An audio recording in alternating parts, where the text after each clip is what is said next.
The best magicians are the ones with an ability to change something in a way that no one else can understand. But still, there are a few curious ones like us who love to analyze as to how it was done. So, be it Shin Lim's amazing card magic, or Steven's famous Rubik's Cube magic. Hello and welcome back, and today we're gonna figure out the secrets behind some of Got Talent's most famous magic tricks. Okay, let's get started. The first trick, the amazing card magic. Shin Lim, one of the best close-up card magicians in the world, performed an incredible illusion on America's Got Talent which captivated the attention of everyone around. Here's what he did. He calls upon the ever-exciting Tyra Banks on stage to be his volunteer for the trick. Then he takes out a deck of cards and spreads it on the table. He tells Tyra to pick any random card from the spread-out cards and write her name on that selected Queen of Spades card. After showing her initials to everyone, Shin Lim puts her signed card back into the deck. Now, doing some magical gesture, he makes her card appear on the top of the deck. Then he takes that card and rubs it on his chest under the shirt. Now, when he reveals the card again, the magic happens, as the card has turned blank. Finally, he reveals his chest area where he rubbed the card, and what do we see? He has the Queen of Spades card printed on his chest, which made the card to turn blank. So, how did he do it? Well, here's the secret. To make it easier to understand, let's divide this trick into parts. The first part, how did Shin Lim know the card Tyra selects from the deck and had the exact card printed on his chest? Well, he forced the card he wanted onto Tyra, using a famous technique known as forcing a card.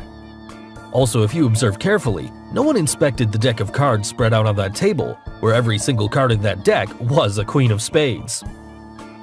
And now you know it, how Shin Lim forced his selection onto Tyra, as she was totally unaware and had no influence whatsoever on the card selected.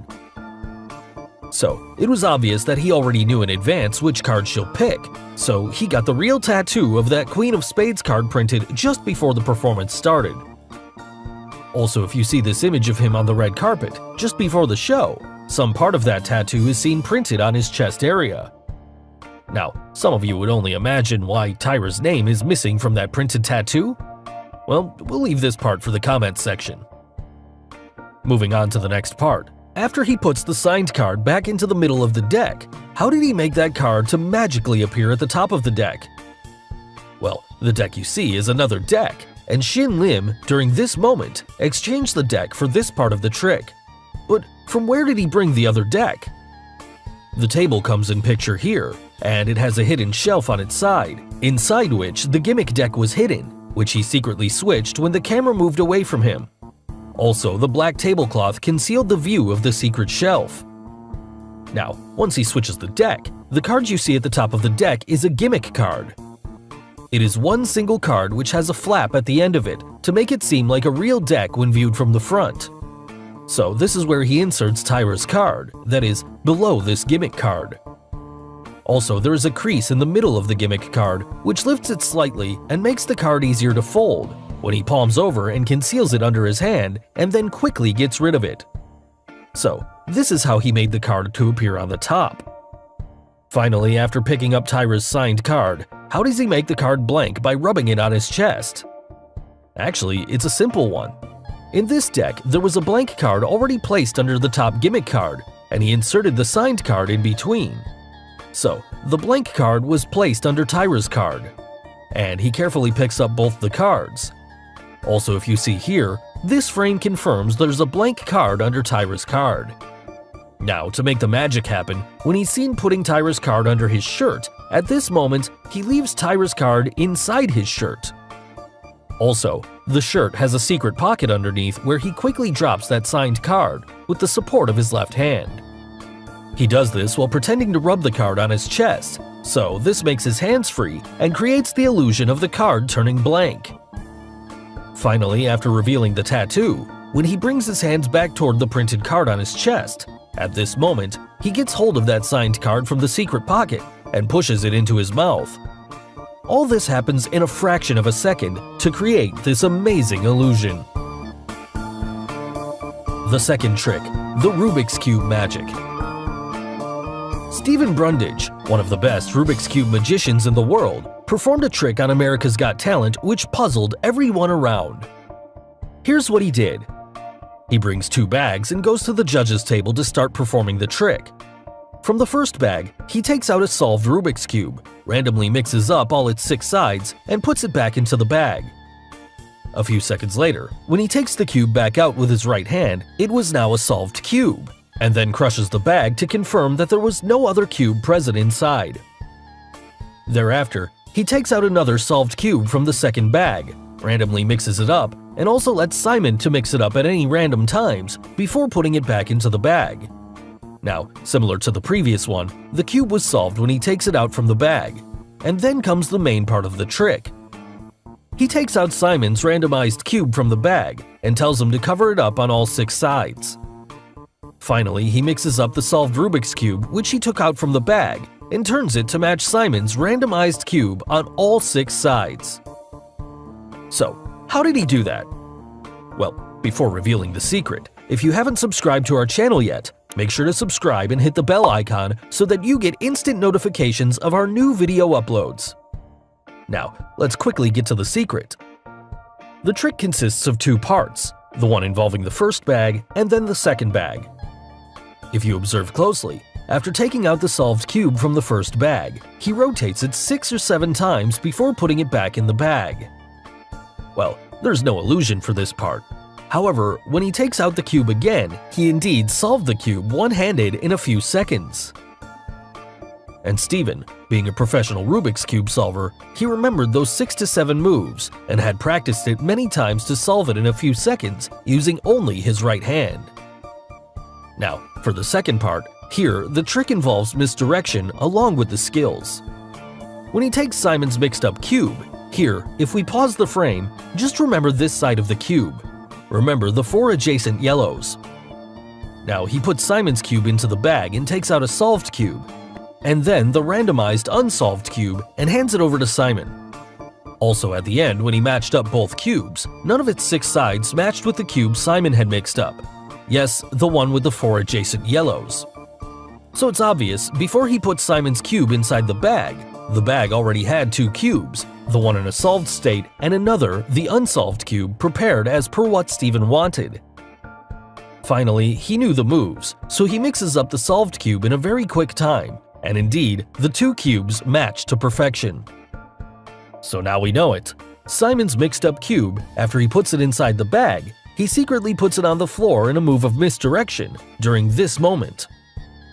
Also, if you see his fingers partially crushing the bag, it confirms that there were cubes already present inside. So finally, the last and a very famous trick on our list, the disappearing spheres trick. Josephine Lee, one of the best female magicians, performed an amazing disappearing act on Britain's Got Talent, which wowed everyone present. Here's what she did. She begins the trick by taking out a levitating sphere covered under a wire cloth and reveals the sphere. Thereafter, she levitates the sphere in air and does some amazing levitation tricks with that sphere. To make it even more special, she even uses a hula hoop ring and passes it around that sphere to convince everyone that there's nothing in between. Then she levitates the sphere to an even greater height and magically drops it in the box placed on stage. The sphere is now in the center of the box. Thereafter, she takes out a white cloth, spreads out the cloth, and what do we see? The sphere disappears and is now underneath the cloth, which magically floats in air, resembling a ghost. Similarly, she levitates another cloth in air with a sphere hidden underneath. After opening the door, the sphere again appears, but this time around, after levitating the cloth in air, she goes inside the box and closes the door. Finally, the box opens, the levitation stops, and she ends the trick with a unique disappearing illusion that saw her apparently teleport through the box onto the stage. So, how did she do it? Well, this trick has 2 key scenarios. First, the mysterious levitating spheres, and second, the teleportation part. Now, for the first part, everything that floated in this act were supported by invisible strings and were already attached to each side of the spheres before she enters the stage.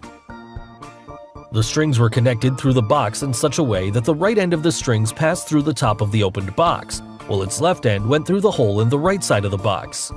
And the trick started with the string attached to both sides of that balloon. But still, who controlled their movement? Well, there were two assistants hidden on each side of the stage who controlled the movement of the strings. And now you must have got it. Everything you saw levitating in air were controlled by the assistants and were responsible for the amount of tension and slackness applied to those strings and kept the spheres from dropping. This made the balloon to appear out of the box and then magically levitate into the box. But what about the two floating cloths? Well, they too are pre-attached to the strings on both sides, and also, underneath each cloth is a semi-spherical shaped device attached, which expands and releases. That's the reason why it resembled a levitating sphere when in air, and once she appeared, the cloth drops on the floor, which created the illusion as if the sphere disappeared.